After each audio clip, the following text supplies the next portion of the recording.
Bonjour, dans cette vidéo, nous allons donc voir comment utiliser les grandeurs en décibels et en décibels X et à savoir à quoi elles peuvent servir. Tout d'abord, avant de commencer à définir ces grandeurs, il faut avoir quelques notions autour de la fonction de logarithme décimal que vous avez peut-être vu déjà en mathématiques. Donc ici, la fonction de logarithme décimal, on va l'écrire log de x et sa représentation graphique donne la courbe suivante.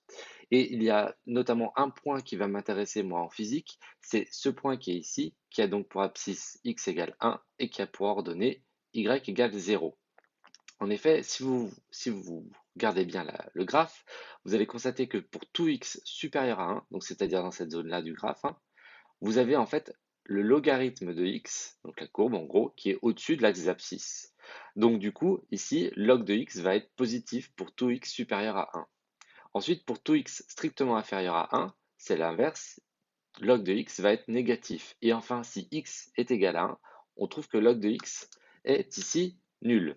Donc déjà, ça, c'est, même si vous n'avez pas à savoir tracer la courbe par vous-même, ici pour l'instant en physique, vous devez au moins connaître ce point important, c'est que du coup, log de x, ça vaut 0 si x vaut 1. Et pour tout x supérieur à 1, log de x est positif, et pour tout x inférieur à 1 strictement, log de x est négatif. Il y a aussi donc d'autres choses à savoir autour de la fonction logarithme décimal. Tout d'abord, il faut savoir que c'est aussi la fonction réciproque de la fonction puissance de 10 ici.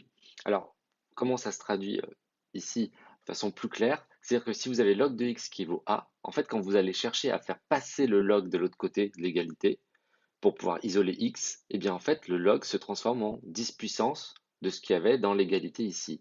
Donc log de x égale a, ça donne x égale 10 puissance a. Donc par exemple, si vous avez log de x égale 2, ça veut dire que x, ça vaut 10 puissance 2.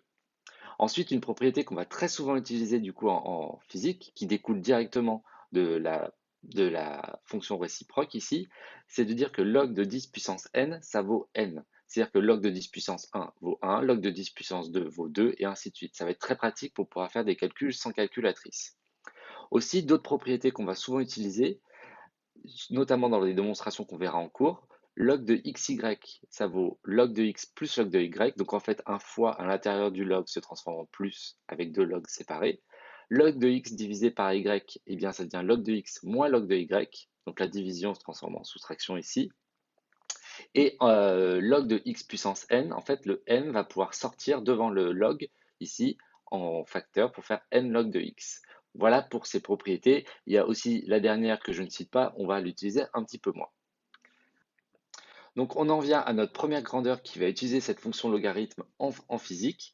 Donc cette grandeur s'appelle le gain en puissance et on va la définir lorsqu'on utilise un quadripôle qui va traiter un signal. Donc on a un signal en entrée qui arrive ici, qui a une puissance PE qui est sa puissance moyenne au signal. Le quadripôle traite ce signal. Bon, on ne se pose pas la question de justement comment il le fait pour l'instant. Et en sortie, on va avoir justement une puissance différente de sortie qu'on va appeler PS, qui est aussi la puissance moyenne. Donc on compare bien dans cette grandeur qu'on appelle le gain en puissance, en fait la puissance du signal de sortie par rapport à la puissance du signal d'entrée. Donc c'est bien ce qui est écrit ici, hein. Le gain en décibels va quantifier la variation de la puissance d'un signal. C'est important pour la suite, vous verrez pourquoi tout à l'heure.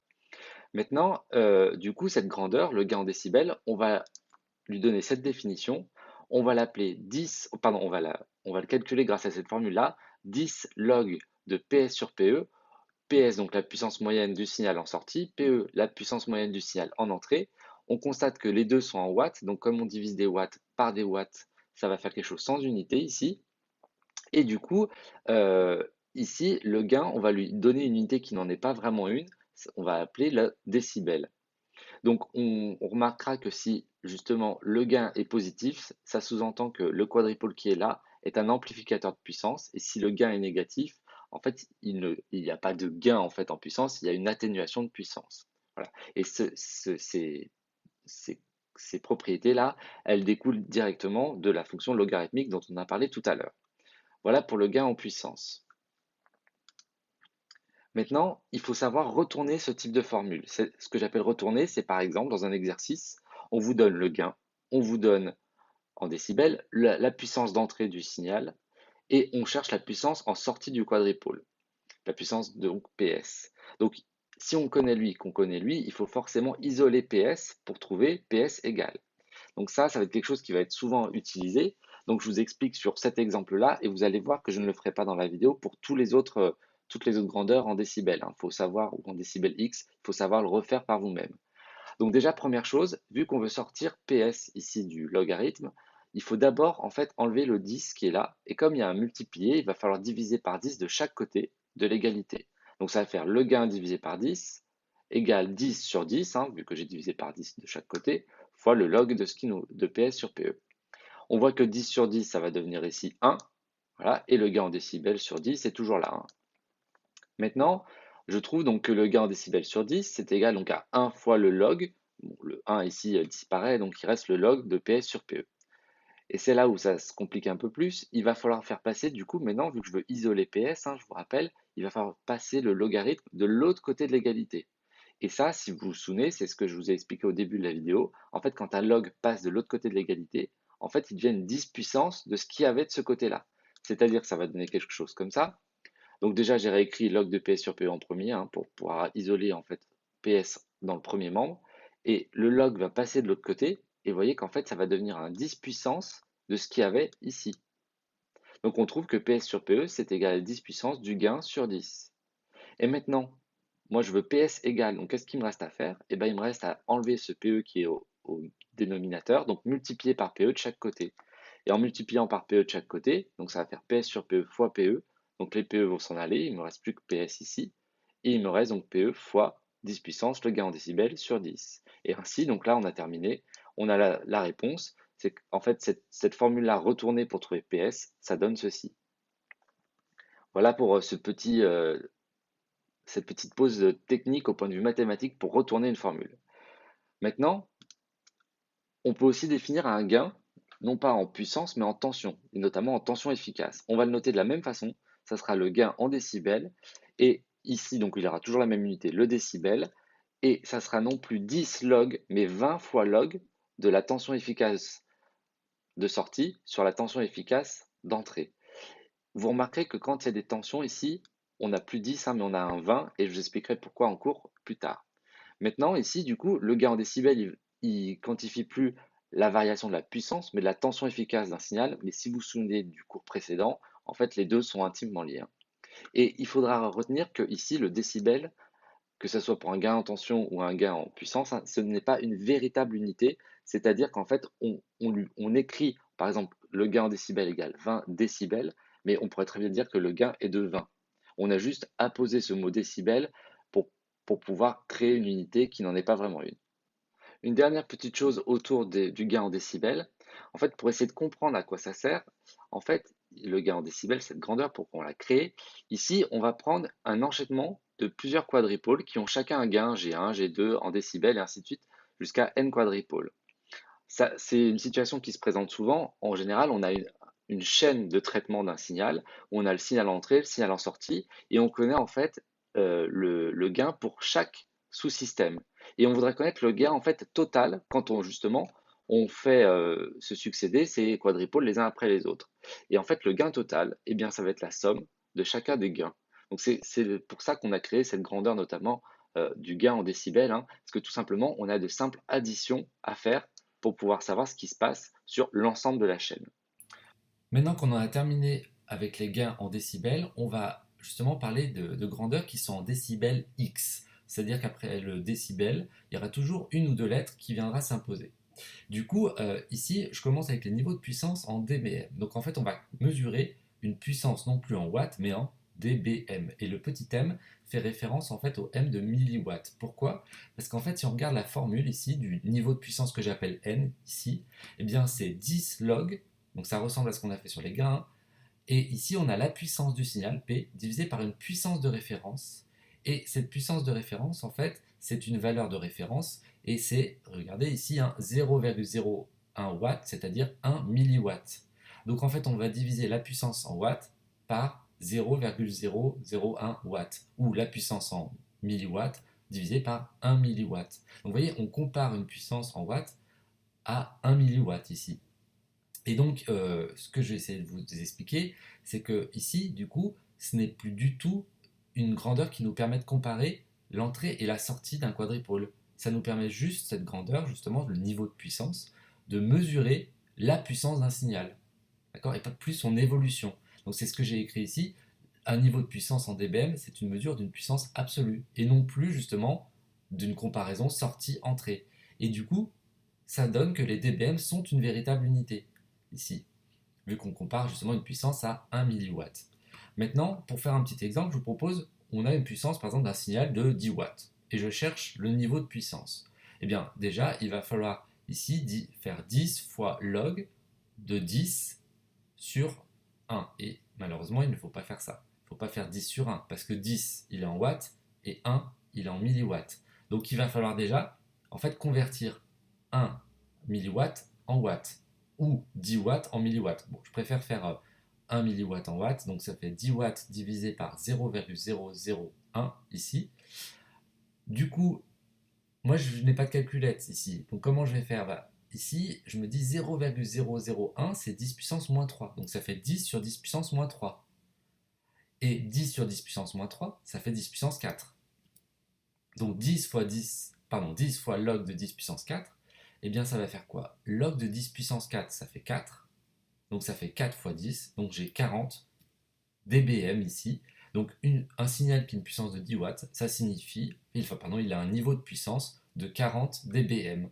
Voilà, c'est une autre en fait unité, si vous voulez, pour la puissance. À tel point d'ailleurs que souvent on vous demande de calculer des puissances en dBm. On ne dit même pas le niveau de puissance en dBm, le mot niveau passe à la poubelle. Donc ici, la puissance, elle est de 40 dBm ou de 10 watts. Voilà. On a le droit de le dire. Maintenant, on a aussi des grandeurs qu'on appelle des niveaux de tension.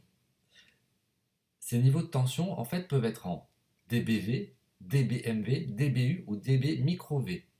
Alors ici, en fait, par exemple, je prends cet exemple-là du dBV, le V, en fait, il fait référence à volt. dBmV, il va faire référence à millivolts, dB micro V au microvolt, et dBu, c'est un peu plus compliqué, on y vient. Donc du coup, ici, le niveau de tension, ici, on va le calculer comme 20 log, vous voyez, hein, il y a le 20 qui revient, parce qu'en fait, on fait un log de tension ici. Donc de la tension qu'on étudie, la tension efficace ici du signal qu'on étudie, divisé par la tension efficace de référence. Donc c'est pareil, on a une valeur de référence. En fait, on compare la valeur efficace de notre signal à la valeur de référence. Et si on est en dBV, et bien la valeur de référence, figurez-vous, vu que c'est un dBV, et ben c'est 1 volt, tout simplement. Et on dit donc le décibel volt. Si on est en dBmV, et bien du coup la valeur de référence, et ben ça sera 1 millivolt. Si on est en dB micro V ici, donc microvolt, la valeur de référence, ça sera 1 microvolt. Et vient juste une dernière unité pour le niveau de tension qui est le dBu. En fait, le dBu, alors c'est une valeur efficace de référence un peu plus tordue, c'est 0,775 millivolts. Et la même chose que tout à l'heure, ici, toutes ces unités en dBx sont des véritables unités. Donc il faut retenir qu'en fait le décibel, ce n'est pas une véritable unité, et tous les dBx avec quelque chose derrière, donc ce sont des véritables unités. Vous allez voir, c'est important pour la suite. Pour être plus clair, je peux prendre un exemple. Imaginons qu'on a un signal dont la tension efficace est de 1 volt. Si je veux connaître justement son niveau de tension en dBV, il va falloir que je fasse 20 log de 1 volt sur 1 volt, vu que je suis en dBV, je prends une tension de référence de 1 volt. Donc ça fait 20 log de 1, si vous vous souvenez bien, log de 1, ici ça vaut 0. Donc le niveau de tension en dBV, ça sera 0 dBV, tout simplement. Ensuite, si je le veux en dBmV, donc ça va faire 1 volt divisé par 0,001, donc ça va faire 20 log de 10 puissance 3, donc ça fera 60 dBmV. Et ainsi de suite, je ne vais pas tous les faire ici. Voilà pour ces niveaux de tension. Maintenant, on peut essayer justement de comprendre à quoi peuvent servir les niveaux de tension et les niveaux de puissance, en fait, par rapport au gain ici. On va donc prendre un cas simple où on a un système justement qui permet de traiter le signal et donc qui a un gain en décibels. Ce quadripôle, donc, il traite le signal d'entrée pour le transformer en signal de sortie, et on va imaginer qu'on connaît une grandeur d'entrée en dBx et la même grandeur ici de sortie en dBx. Quand je dis la même grandeur, c'est dans la même unité. Donc le x ici peut représenter V, micro V, M et ainsi de suite. En fait, j'ai pris x pour ne pas limiter mon exemple. Donc, Nous, on connaît par exemple le gain du quadripôle, on connaît la grandeur d'entrée en dBx et on cherche la grandeur de sortie en dBx. Eh bien, c'est assez simple, du coup, on va avoir l'égalité suivante. La grandeur d'entrée en dBx plus le gain, ça vous donne la grandeur de sortie en dBx. Et du coup, cette égalité, je vous l'ai écrit, elle est correcte pour les dBV, dBmV et ainsi de suite. Le gain du quadripôle, il est en dB. Et si vous vous souvenez de ce que je vous ai dit sur les unités, les grandeurs en fait qui sont en dBx sont ont une véritable unité. Par contre, les grandeurs en décibels n'ont pas d'unité. Or, on les appelle quand même décibels, ces unités, mais ce n'est pas une véritable unité. Donc, au point de vue homogénéité, on est bon, hein. Ici, on est en dBx, ça n'a pas véritablement d'unité, et là, on est bien en dBx. Donc, on a bien une formule qui est homogène ici. Il ne faut pas croire que dBx plus dB égale dBx, c'est faux. Ici, vu que dB, je vous le répète encore une dernière fois, mais ce n'est pas une unité. Donc, on a bien dBx égale dBx au point de vue unité. Voilà pour cette vidéo autour des grandeurs en décibels et en décibels X.